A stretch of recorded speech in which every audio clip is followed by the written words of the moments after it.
We read in this week's portion, Vayishlach, Yaakov spends 20 years in the community of his uncle, who became his father-in-law, the brother of his mother, Rivka Lavan. The man personifies evil. He has a level of guile, trickery, deception, which the only one who outpaces him is Esav. And as much as he was called Lavan, which means white, that was part of his deception. He came across as white as a lily, but he was black as black could be. And we find that Yaakov had said to him, after he had negotiated a wage which Lavan did not pay, which God performed the miracle for him, he says, Hechlafti maskurti aser smonim. You changed the wage 100 times. His level of trickery was without any level of conscience. There was no shame. That was what Lavan was. And he leaves and he flees with his family, 11 sons and a daughter, his wives, and the flocks and the herds, and all the other assets which he acquired, and they're returning to Canaan. But he realizes he hasn't seen his brother, Esav, minimally for 34 years. He's been 20 years at Lavan's. 14 years prior to Lavan, he spent 14 years in the Yeshiva Shem Ve'ever, studying Torah, in addition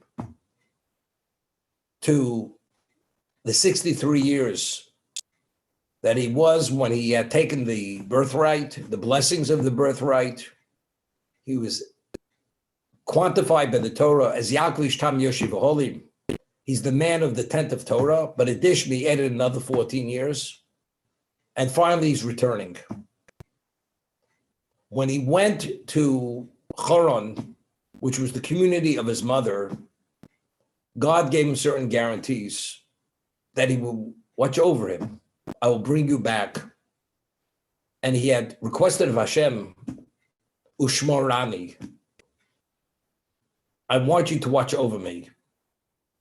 And Rashi explains in the name of the Midrash, Shmarani means I should not learn from Lavan's evil ways. He didn't say I shouldn't sin. I should not learn from his evil ways. If you take a look in Rashi here, also cites the Midrash, he sends a message to Esav, Im Lavan Garti. All these years that you haven't seen me, I was sojourning with Lavan, the Echar Arato. I've been delayed until this moment. And that's why now I'm in touch with you. And Rashi cites the Midrash. Garti is numerically 613.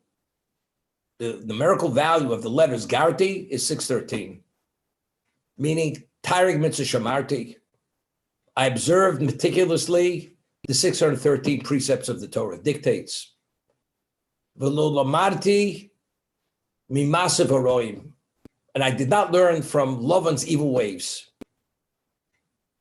I mean, if he said he observed the 613 precepts, dictates of the Torah, what is he adding? And I did not learn lo lamarti mimasav haroim.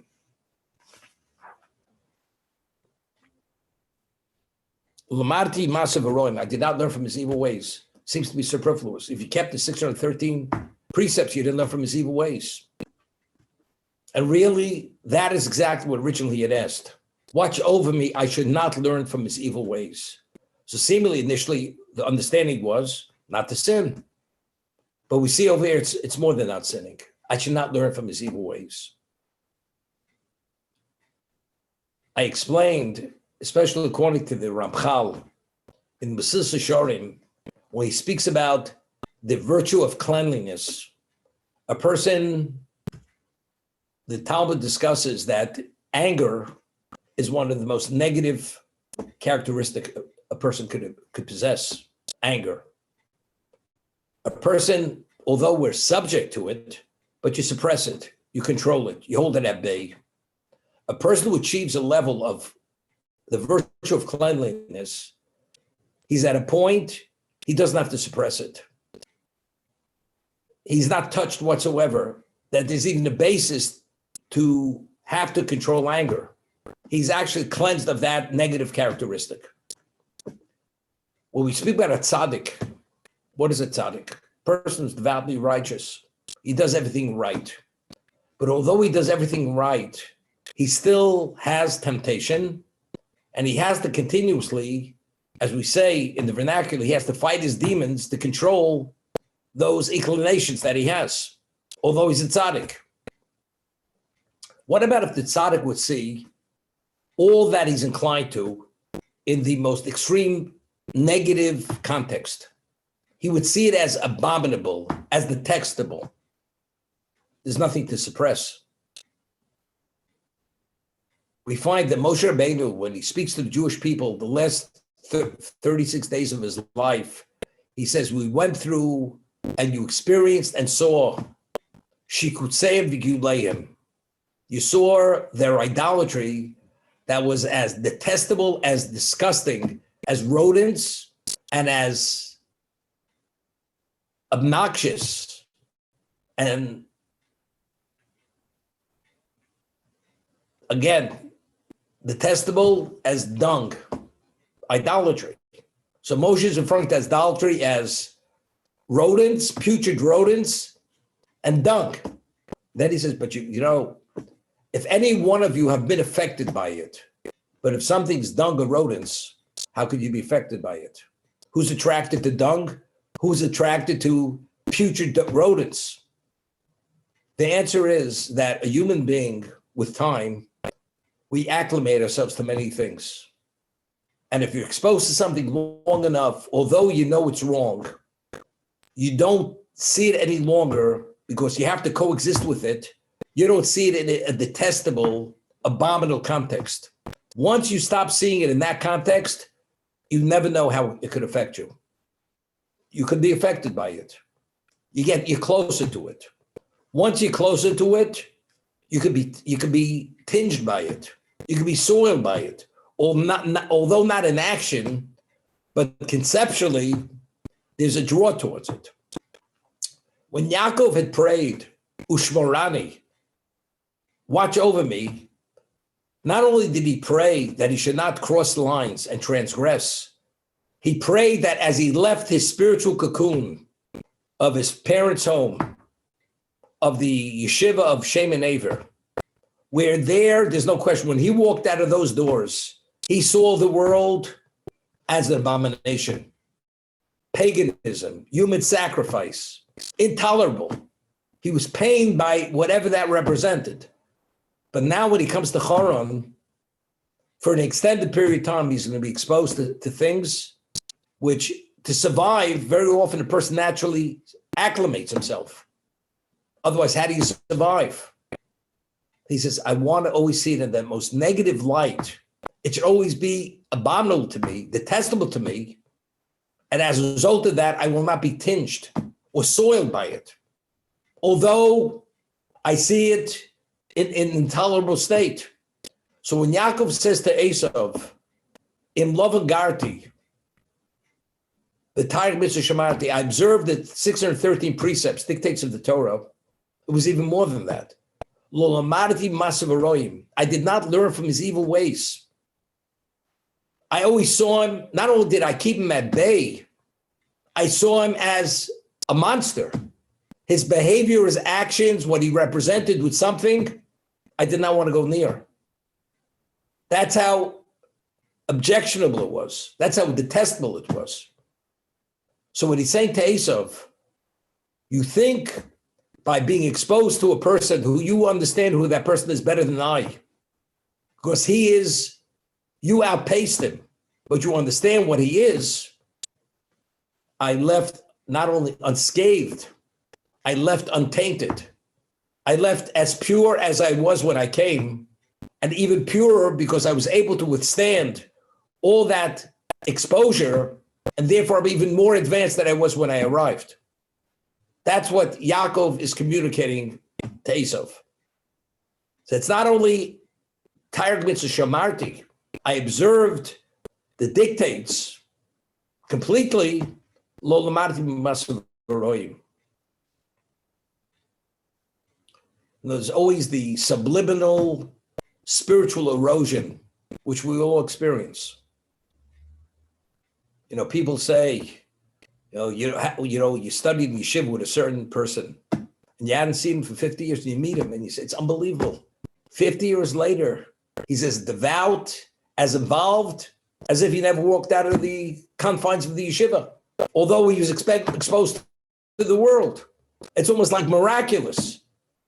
Although he engages with people, but despite that, he's the same person in every sense of the word, even more experienced to deal with all these issues. It's almost miraculous. You have to merit a special divine protection to be insulated, that all that seepage can't come in and somehow erode you spiritually. You have the same vibrancy, the same drive, the same intensity.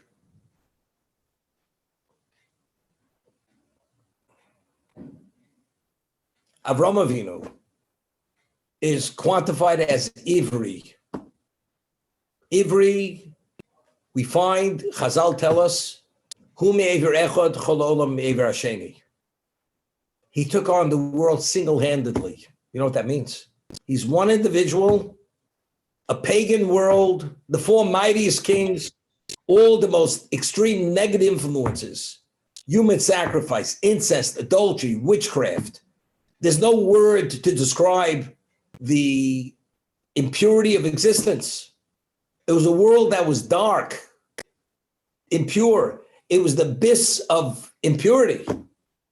And he says, I'm going to go against it. I will overcome it, and I will change that. And he did. Avram was Divri. And he took him on single-handedly. And because he introduced God to existence, he merited that divine assistance to be able to purify the world and bring monotheism to the world. Yaakov surpassed him. Yaakov was Ishtam Yoshev Olim. He was the perfect person. Avram became perfect due to the circumcision. As it says, Avram is Rabach. The numerical value of Avram, he only had the hay added to his name when he became circumcised. That's when he became fully in control of 248 parts of his body. Until then, he had some level of external influence. Once he was circumcised, he was in full control. Yaakov surpassed that. Yaakov was Taryag.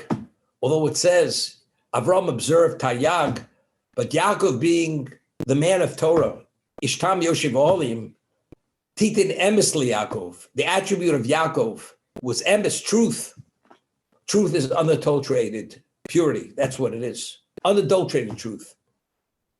The Talmud tells us that Chosom Shel HaKadosh Baruch Hu is emes, that the signet of God is truth. Yaakov displayed that quality of truth. Therefore, we find that Yaakov is referred to as the Bechir Sheba'avos. He was the most special of the patriarchs. And the Rabbeinu Bachi speaks about the level of love that Hashem had to Yaakov, because he, in every sense of the word, displayed exactly who he was on this planet, on the face of the earth. Rameir Simcha makes a point. We find Avram Vayikra B'Shem Hashem. He did outreach. Yitzchak eventually was Vikra B'Shem Hashem. He did outreach. Yaakov did not do outreach. Why didn't Yaakov do outreach? So Meir Simcha Vince explains, we speak about the Jewish people are a light unto the nations. Or Lagola. We're a light unto the nations, which is the truth. Now, how are we a light unto the nations? If you have a beacon of light and it has its 10 million megawatts, You just have to shine that light. The whole world is illuminated from that light. Yaakov himself generated a level of holiness where he didn't have to do outreach. Him and his children representing everything that was needed to address the objective of creation, he generated a level of spirituality and holiness that the world was impacted by it. The world, now things were available to the world to understand, because this is the model of what holiness is. Now, there's a famous word from Yisrael Salanter.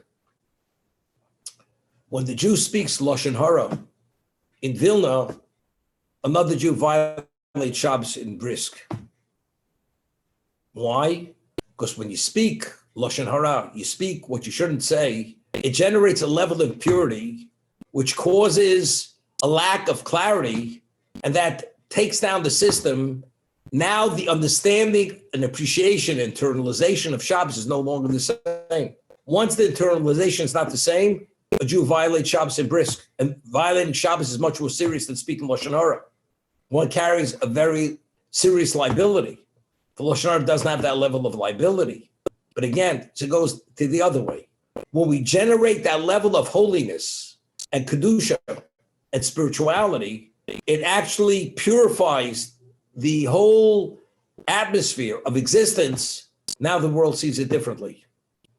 What's available to them wasn't available before. Therefore, Yaakov didn't have to do outreach. Yaakov himself is God's representation on the face of the earth. Representation in every sense of the word. So he generates an energy that anybody who's touched by that energy automatically has a greater relevance to truth than before. That's the Titin Emsli Yaakov. That's Yaakov Vino. But you realize, whatever Yaakov was, Esav did not have the capacity to appreciate, to be touched or affected by Yaakov's presence. Therefore, we have a principle which is stated by Reb Shimon Yochai. Reb Shimon Yochai, the author of the Zohar, says, Halochihi. It's halacha. It's ordained, a reality. Esav Sonei Yaakov. Esav detests and hates Yaakov to the core of his being. You could convince yourself differently. You could delude yourself. But I have some proof differently. Halachihi.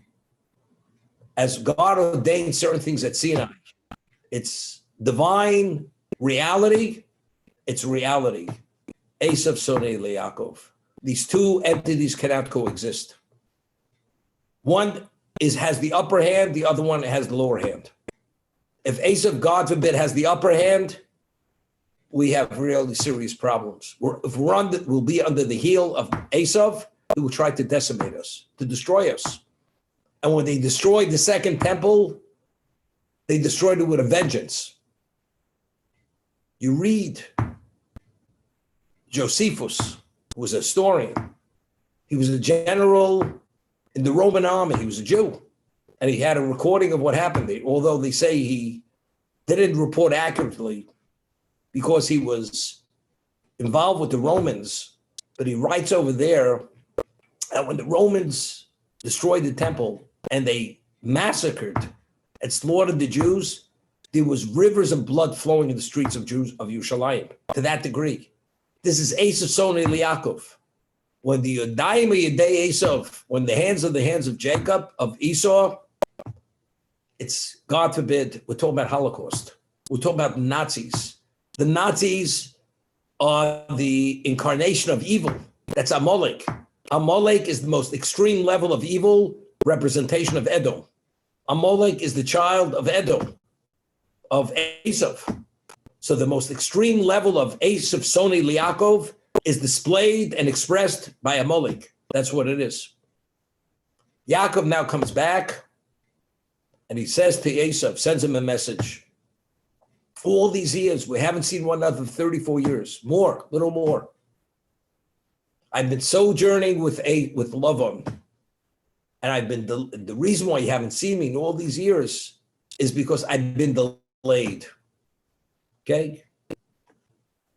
I mean, you go tell a person who's a mafia person, and you say, every day I put on tefillin and I wear my tzitzis and I say my shema, and the mafia man wants his payoff, and if you don't give him his payoff, those words mean nothing to him. It doesn't resonate. It means it's nonsense. You took my birthright. I vow to kill you. What do you tell me? Tell him a bunch of nonsense. You come back unscathed, despite the fact that you spent all these years with Lavan. Therefore what? What does that say? And not only that, you have no interest. He's the most detestable human being on the face of the earth. So you didn't learn from his ways. Therefore what? What's he sharing this with? He doesn't even understand the language. He doesn't understand the language you're speaking. And he says, something. And the reason why you haven't seen me, because I've been delayed. I've been waylaid. In Esav's, his position, I would wish it wouldn't exist. And you tell me the reason why you haven't seen me is because you've been waylaid all these years. It's almost like it's like ludicrous.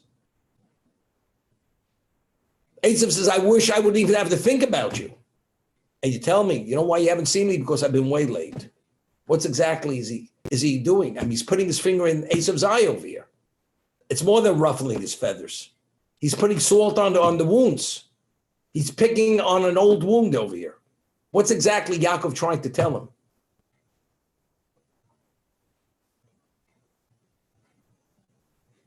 And the two of them, they battled in the womb of their mother.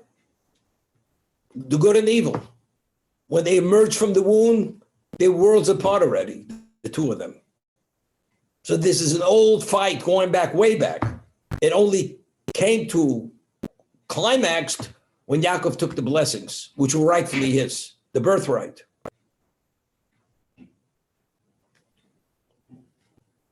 There's a question which is asked.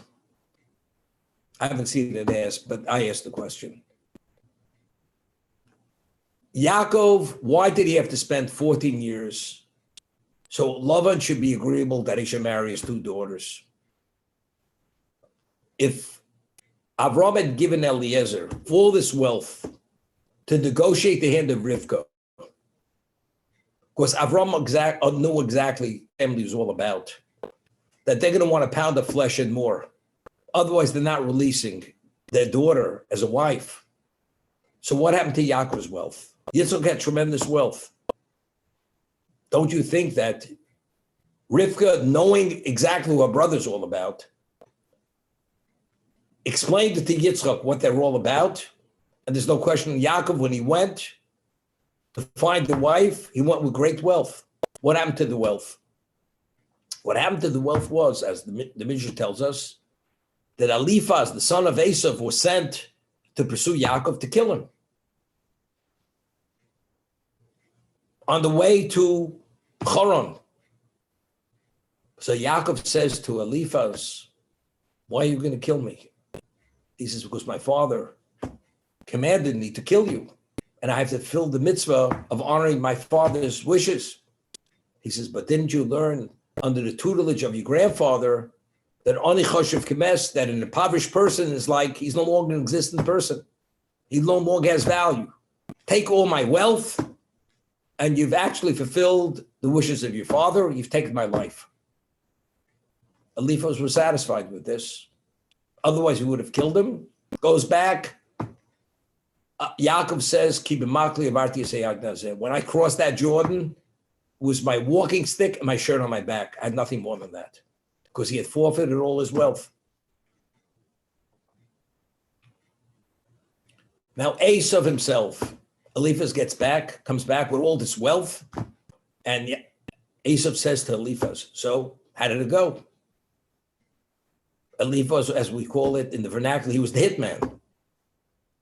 He was supposed to take Yaakov's life. He says, he presented a halachic concept that I learned from my grandfather, that an impoverished person is like a person doesn't exist any longer. He says, but I told you to kill him. I want you to bring back his head. I'm not interested in bringing back his wealth. But Esav was okay with that. Esav could have gone, pursued Yaakov to Lavan, and Lavan being his compatriot. And Esav was so-called Lavan's hero because he outpaced him in this guile and trickery and deception. He'd be happy to assist Esav to eliminate Yaakov. So why didn't Esav pursue Yaakov to where he was and take his life there? Lavan would have prevented it. But he didn't. So we explained that what was the basis for the claim and for the reason why Esav wanted to kill Yaakov. He took the birthright. The birthright was contingent. It was conditional. The only time Yaakov has that birthright, and the birthright is effective, is only if the kol is kol Yaakov. Only if you live as that spiritual person and you observe the Torah meticulously. But if you should fail and compromise the Torah, your spirituality, the birthright reverts back to Esav. And Esav is able to throw off your yoke. That was the precondition to the birthright. Nobody understood Lavan as Esav understood Lavan. Humanly, it was impossible to survive that environment of Haran without any wealth. If you have wealth, you negotiate the hands of your wives, you leave immediately, as Eliezer did.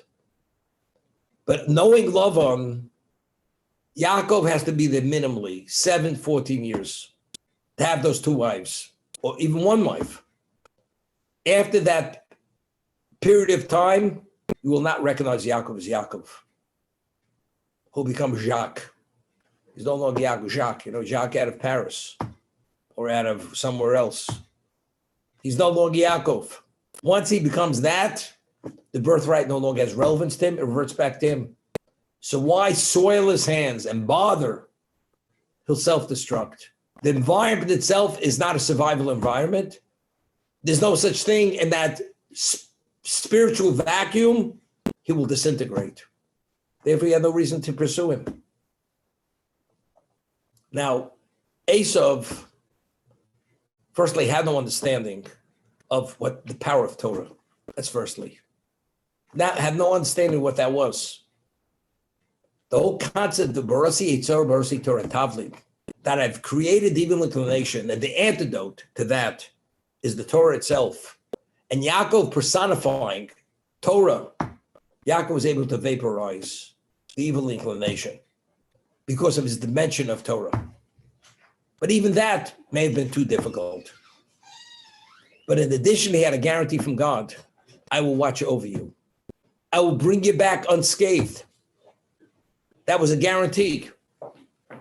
Esav didn't know anything, had no understanding, no appreciation for any of this. As a result of this, when he sends him back the message, I'm coming back unscathed. Lavan is the same abomination as he was when I first arrived. Lavan hears this. Esav hears this. He's like shocked. If that's the case, the birthright is intact, Yaakov's. If that's the case, I'm going to war. I'm going to war against Yaakov. And he's coming with 400 men to destroy him. Now, it's interesting. The concept of Ayin Ra, the evil eye. What is the evil eye? Every human being is born with an immune system. The Talmud tells us that Rav went to the cemetery and he said 99% of the people in the cemetery, the reason why they passed away is because of the evil eye. That's what Rav says. What do you mean they passed away with evil eye? This person died of a heart attack. This person died of a stroke. This person died of an accident. And everybody died. What do you mean the evil eye? What is the evil eye? The evil eye is that a human being has the ability that if there's a certain degree of envy and hate to another person, you give off an energy, that energy reaches the immune system of that person, and that person becomes susceptible to many illnesses, to many other things. What does it do? It brings about a prosecution. The evil eye brings about a level of prosecution because nobody's perfect. And if you're not perfect, once the prosecution takes place, that's called the attribute of justice. And if you're not perfect enough, you're going to be compromised, even to die, but minimally to hurt. Rebbeinu Bachya points out, Ephron, who sold the Moras Machpelah, the Tomb of Machpelah, the very location of Sorah, to Avram, Ephron wanted 400 newly minted silver coins, which was a very exceptional, outlandish number. And Avram paid it. Ephron is written with the Vav deleted. The numerical value of Ephron without the Vav is Ayin Ra, as evil eye. Ephron had the evil eye. When he saw Avram's wealth, he had the evil eye. Evil eye, Ayin Ra, numerically is 400. Same numerical value. When Esau was coming with 400 men against Yaakov, what's the number 400? Ayin Ra. These people with Esau, they detested Yaakov to his core. There's Ayin Ra. What does Ayin Ra engender? What does it precipitate? What does it activate? It activates the ultimate level, the most extreme level of prosecution, of audit. And by doing that, this maybe will topple Yaakov. We speak in Pirkei Avos when we contrast Avram to Bilam, the students of Avram to the students of Bilam.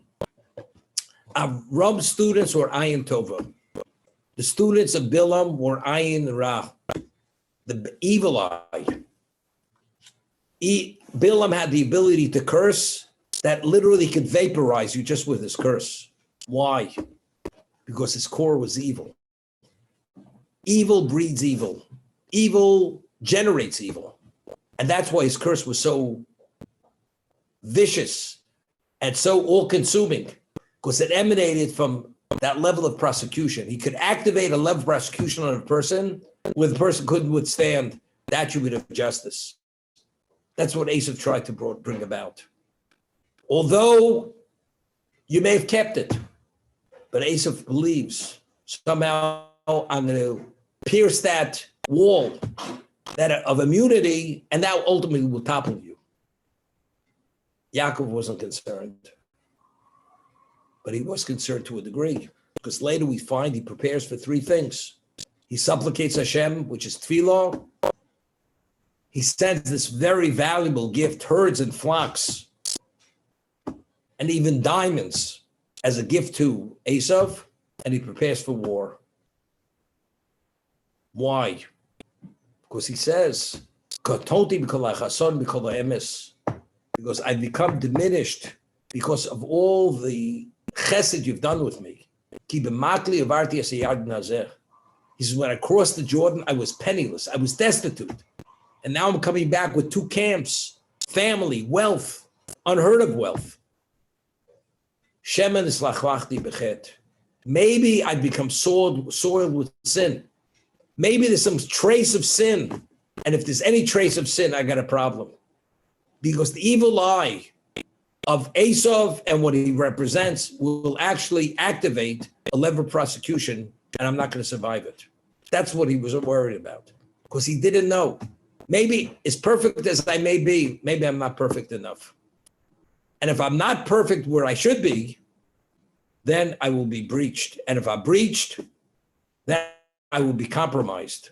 I will not be able to withstand that prosecution. And that was his concern. Esau understood the blessing that Yitzchak had said was Hakol Kol Yaakov Yadayim de Esau. The voice is the verse of Yaakov, and the hands of Esau. So the Midrash tells us the only time Esau has the upper hand, when the hands of Esau, which God forbid, he could really bring us to the brink of extinction, that's only if the voice is not the voice of Yaakov. If Yaakov's voice, which is tefillah, prayer and Torah study, is where it should be, we're not vulnerable to Esav. And Yaakov knew this, and Esav knew this, but Esav didn't appreciate it. Therefore, he's explaining to him, I want to tell you where I'm at. In Lavan Garti. I sojourn with Lavan. Garti, numerically, is 613. I did not learn from his ways. I didn't have to suppress any inclination towards what he represents. As a result of that, I have nothing to worry about. Esav didn't care. I'm coming against you. 400 men. We're going to find some kind of weakness in the system, and we're going to try to breach the system. That was Esav. And there's something very interesting. If the man hates you to such a degree, and he despises you to your core, because you took everything from him, why does Esav despise and hate Yaakov? If Esav would have the capacity to appreciate the value of Yaakov, would he want to destroy him? He wouldn't want to destroy him. It's only because he doesn't fully understand. He doesn't have the capacity to understand who Yaakov is. So how does Yaakov have a chance, and this is his initiative, to give Esav to do something which maybe Esav will have some level of appreciation, and therefore he will not even consider destroying him. And he doesn't even have to enter into battle. So the Midrash tells us the law is that if you have a judge and you do anything which is the equivalent of compensation, the judge is disqualified. It's called bribery. Even a service. If you offer a bribe and he accepts it from you, the judge loses his level of impartiality. Impartial means he received nothing from the defendant. Anything which he receives automatically taints his lens. He's no longer qualified to judge, to adjudicate between the two parties. It's not. So the Midrash says, if Shochan is Yaver Eni Tzadikim, Eni Chachomim, Yisalif Divri Tzadikim, if it corrupts a wise man, and it taints and corrupts just concepts, the person who's evil, you can imagine how much he'd become intoxicated. This is so-called despair. So when Yaakov sent this vow, it was really a bribe. What's a bribe? Why is a person impacted when you accept a bribe, you lose your rational perception of what that is. So the Talmud says something phenomenal. In Hebrew, the word for one is echod. Echod, that's one. In Aramaic, the word for one is chad. You drop the aleph, it's chad. Shochad is shechad. When a person receives bribery from someone, he becomes one and the same as the mind of the person who offered him the bribery. What did Yaakov want to do here? He wanted to bide his time and to gain some time. When he sent his valuable gift to Esav, if Esav accepts the gift, what happens? That means Esav becomes one and the same mind as Yaakov. He doesn't understand why, but he becomes one and the same mind. It causes him to value Yaakov. He doesn't understand why, but Yaakov has value. Once Yaakov has value, although he doesn't understand why he has value, he will not want to kill him at this moment. After time, he's going to revert back to the original hate. But that's the value of giving the bribe, the bribery.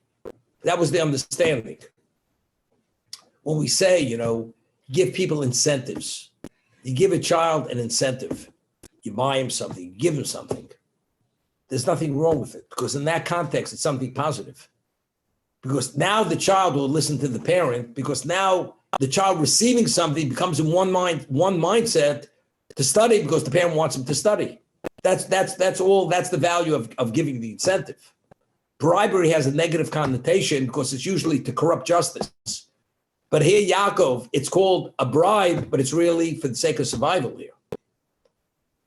So that's why he sent him this gift. The only reason why you want to destroy me is because you don't see me for what I really am.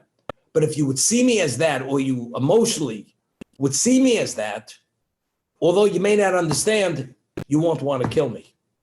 That was the value of sending the gift. It's a beautiful story. Rav Chaim Brisker, Rav Chaim Soloveitchik, was one of the Rosh Hashivas of the Volozhin Yeshiva, where the Netziv, Rav Naftali Tzvi Yehuda Berlin, was the Rosh Hashivah. The Netziv, Rav Chaim Brisker, married the granddaughter of the Netziv. And he was a young man, and he became one of the Rosh Hashivas. Said the main lectures in Volozhin, where the greatest Torah minds were there, and they were mentored there. And in Lithuania, the government was anti-Semitic, and they had a decree that all young men have to be conscripted at a certain age, and there were other laws which actually would have not allowed the yeshiva to function. They have to teach the Russian government other subjects, secular subjects, and they would pay off the minister or the various ministers of the government. They would give them bribes. And for years, they were getting away with this. And the yeshiva was thriving and developing these exceptional Torah scholars, Talmidei Chachamim, which were the future leaders of the Jewish people. That's what it produced. All of a sudden, a new person took the position of Minister of Education, and this is a man you couldn't bribe under any circumstance. He was not bribable. So if you can't bribe him, and he said, if you don't change the curriculum with a certain date, I'm shutting the yeshiva down. And they were at a stalemate. They didn't know what to do. Rav Chaim Brisker, being the Judaist he was, he had an idea. This young man, he was a man in his upper 20s. He says, I'll work it out for you. What does he do? It's in the middle of the summer. He puts on a fur coat. He puts on a fur hat. And he visits the Minister of Education. And he said, and this is the middle of July or August. And he says, I had a dream last night. My father came to me and said, tomorrow, he sees him dressed like he's dressed for a snowstorm. He says, what's going on? He says, I had a dream last night. My father said to me, we're having a snowstorm tomorrow. Yeah, this is the middle of August. See, he looks at him like there's something wrong with him. A snowstorm, middle of August. He says, yes. He says, are you sure? He says, 100%. Are you willing to wager that it's going to happen? Yes. He says, what are we willing to put up? 10,000 rubles. I will give you 10,000 rubles if the snowstorm doesn't happen tomorrow. The snow doesn't fall. The Minister of Education says, no problem. If it does, I will give you 10,000 rubles. So he failed. This is an easy take. So Reb Chaim makes the wager. He puts the 10,000 rubles in escrow so the minister knows he's getting his money. If he loses the wager, and sure enough, the next day, it doesn't snow. The Minister of Education takes the 10,000 rubles. Reb Chaim Brisker says, the decree will be nullified. That was the bribe. All we had to do is that he should take the money from us. Once he takes the money, he sees through a colored lens. Now we got him. And sure enough, the next day, the decree was annulled. Because all of a sudden, he understands our language. My words resonate within his mind. And that's the way it works. That's all Yaakov wanted. All you have to do is take it. And we find when he finally meets him for the showdown, what happens? Esav says, what is this all about? He says, I have so much, I don't need your wealth. He says, but I urge you to take it. And finally, he took it. He did take it. If he already showed to what degree he valued him, offer him this valuable gift, why did Yaakov have to urge him he should take possession of it? Because until he takes possession of it, you haven't received it. Once you take it, now you're hooked. Now it's shochad. Now we're one. Now you have an understanding, not that you understand rationally, but now I have a certain value in your eye, which you didn't have before. This at least will bide me time that I'm able to survive this confrontation with you. That was the rationale of Yaakov offering this very valuable gift and insisting that he takes it. That's what it's all about. What do you have to, I've been way late until now. Again, it's to reemphasize, although I've been away so many years and you think it's unsurvivable, I survived. I'm fully spiritually intact, spiritually viable, and even beyond. Therefore, I have nothing to worry about. That was, he was communicating many subtle messages to Esav to understand that he's dealing with someone here that he has to really reckon with. It's not so simple. Just to conclude, we find that Yaakov, when finally he was going to confront Esav, it says he ran towards him and he bowed 7 times. And somehow bowing 7 times showed Esav to what degree Yaakov was willing to submit to him, and he was touched by this. He touched him. That level of submission touched him, that Yaakov truly feels that Esav is his master and Yaakov is the servant. And then he rose, they embrace, and he kisses him, and Esav cries. He's touched. What happened? And the Torah makes it a point. He ran towards him, prostrated 7 times. And then he stands up, they embrace. What is this concept of 7 times? So the Sephardo quotes a verse in Mishlei, in Proverbs, which Shlomo Melech says in his infinite wisdom, Tzaddik yipol shiva v'kom. The tzaddik may fall 7 times, but after he falls 7 times, he stands up erectly. And Yaakov understood, because of who he was, God will not tolerate. If he prostrates himself and submits before this evil man 7 times, when he rises now, he rises as a victor, not as a victim. That's why the Torah makes it a point. He ran towards him, prostrated himself 7 times, and then he rose. That means he took every initiative prior to that. This is the final initiative. Submitting 7 times, now I rise. Hashem already will not tolerate this injustice, this disgrace of Yaakov, who he is, and therefore now he will embrace. Esav will be touched, and he will not attempt to harm Yaakov as much as an iota. To the point, he's even willing to accompany him. Yaakov says it's not necessary. You go ahead. We'll see you in the future. Right now, I'm going slowly. But of course, Yaakov never meant now. It means at the end of time, there's enough time, you'll be judged, and then at the end of time, you'll be destroyed. That's what he was alluding to. But what this showed down here was the most serious moment in the history of the Jewish people. Because Yaakov felt that if I was neslachlachti bechet, if I was soiled with sin, it's over. There's not going to be a Jewish people. That was at stake at this moment. And Yaakov understood it. And he prayed together with whatever he had, his spiritual munitions that he had, to counter this evil that was Esav. And he wanted to make sure that that call is the proper call. The voice of Yaakov is Torah and Tefillah. And it's pure. And if it's pure, untainted, that will vaporize anything. Even the evil of Esav, whatever he represents. And he survived it.